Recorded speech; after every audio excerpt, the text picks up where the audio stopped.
Welcome to the second False and Fact Sports trade deadline video, and today I'm going to be going over my winners and losers of the NHL 2024 trade deadline. Last time I've reviewed my top 5 trades and graded them. This time I'm going to be going over 5 losers and 5 winners and some honorable mentions. My first winner is the Carolina Hurricanes. Their key pickups are Jake Guentzel and Evgeny Kuznetsov. They're really hoping that this can be the move that pushes them over and helps them win the Stanley Cup compared to when they've fallen short the past 5 years and past couple really when they've been pushing. This is the first year they've truly bought in at the deadline, even though they've had cup aspirations for the past couple years. And Don Waddell really changing up his strategy at the deadline. Center has been kind of a weak spot when it comes to the 2C in Carolina, and they're hoping Kuznetsov, with a change of scenery, can elevate and go back to that level of performance that he's had before. And Jake Guentzel is the most sought after player at this year's trade deadline, and landing him is really good. He should slot in nicely on the first line at wing, or he might even be playing on the second line. We'll have to see what Rod decides to do. My second winner is the Colorado Avalanche. Their key pickups are Sean Walker, Casey Middlestat, and Yakov Trenin. And they had a pretty busy trade deadline, but it was a really good one, getting good players like Casey Middlestat for Bo Byram, and the Trenin deal they didn't give up too much. And since they sent out Bo Byram, getting Sean Walker back is a really good trade for them. And I think that this is really going to help push them for a deep Stanley Cup run this year, and can hopefully help them win another in 3 years. And they didn't have to do too much to acquire good players, and it was a really good trade deadline for them too. My third winning team is the Golden Knights, who acquired Noah Hanifin, Anthony Mantha, and Thomas Hertl. And whatever you say about LTIR cap, they can do it, so why not take advantage of it? And in the Hanifin deal, they gave up pretty even value. If anything, the Flames maybe could have gotten a little more, and that's going to help them on the defensive side. Anthony Mantha is a solid player that will help them, and Hertl was just really a guy no one saw getting moved, but just before the deadline ended, it looked like the Knights came in and swooped him up, and this Vegas team is looking really deadly to go back-to-back, even though right now they're just sitting in a wild card spot in the Western Conference. Whatever team finishes first, even if Vegas still finishes with that second wild card spot, they don't really get rewarded for finishing first because they have to face such a deadly team, especially since magically Mark Stone will be back, and so will Martinez by the playoffs. My fourth winner is the Buffalo Sabres, and even though I think Winnipeg could be here, and they probably should have, they still get Bowen Byram, and which really is just about the contract they'd have to give Middlestat. They already have so many players signed long-term for big money, especially on the younger side. So getting Byram, who might even have to, who could end up being signed to a deal like that, it's still on the defensive side, not on the forward group. And they really have a solid top four, a really young top four too, with a lot of potential. And they got some late picks for Okoposo, who they moved. And really that was just because doing their captain some justice, trying to send him to a cup contending team. And although it wasn't busy for the Sabres, I still think it was solid. My fifth team is the Florida Panthers, who picked up Kyle Okaposo and Vladimir Tarasenko. And I think that these are just really good moves for the Panthers, especially since they're not giving up much. I think they gave up like a combined 5th, 4th, and 3rd.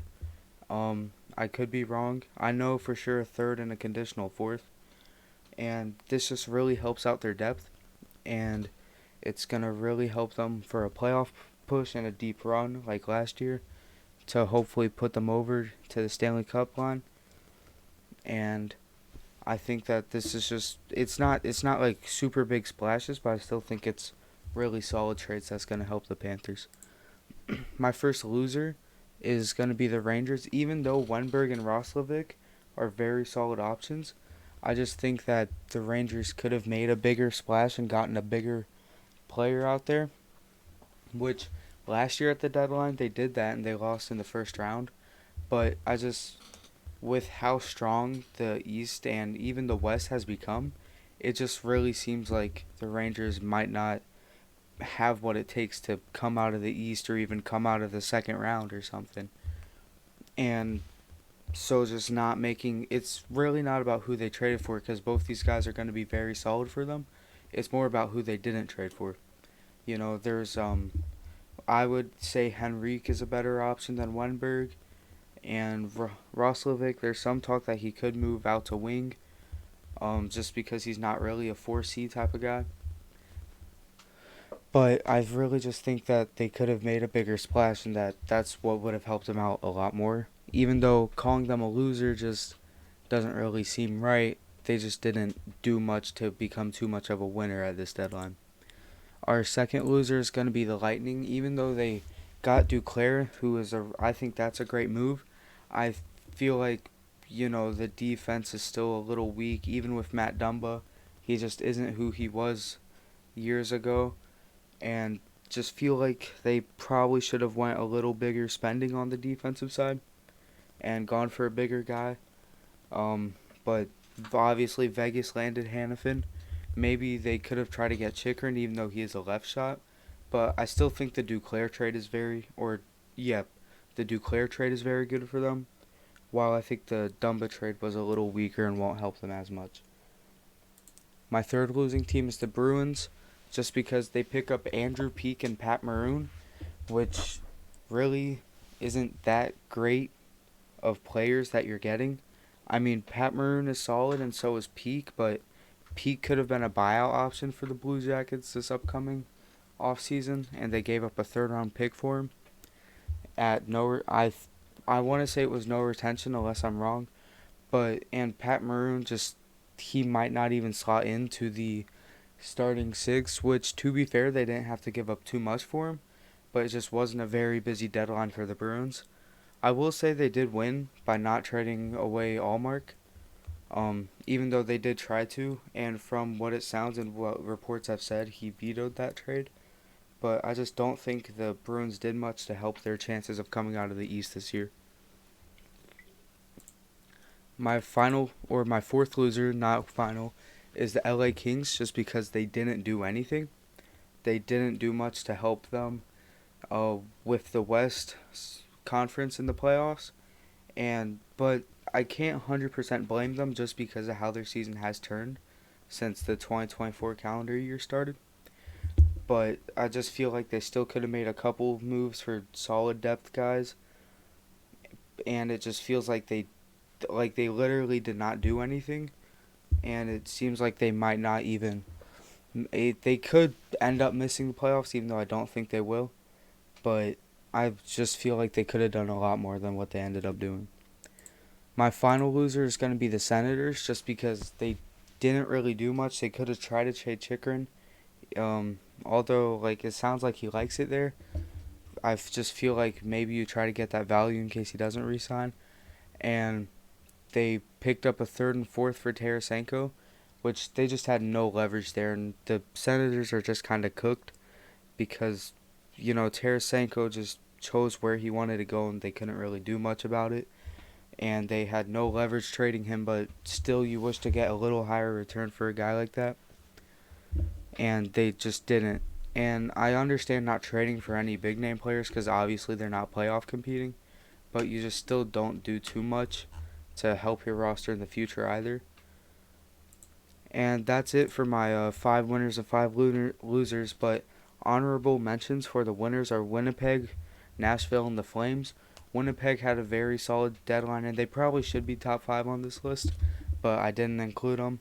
I'd probably include them over the Sabres. And I think Nashville had a pretty quiet deadline, but the moves they did make were still pretty good. And I think not trading Saros is a good trade for them, or good no trade for them really. And I think the Flames, they got future assets, although they did trade away some guys, and maybe they could have gotten more for Hannafin. And but I just still think it was a solid deadline for them, and it was still good. Winnipeg few players too. And if I'd have to put like the most question mark team, I'd probably say the Devils, just because the two goalie trades, which I do like the Jake Allen trade because he is signed through next year, and I think it is good that they dumped off Vitek Vanacek's contract, especially since now they have first rights to negotiate with Capo Kakinen. But that's it for this video. I hope you guys enjoyed this episode of False and Fact Sports, and I hope to see you again.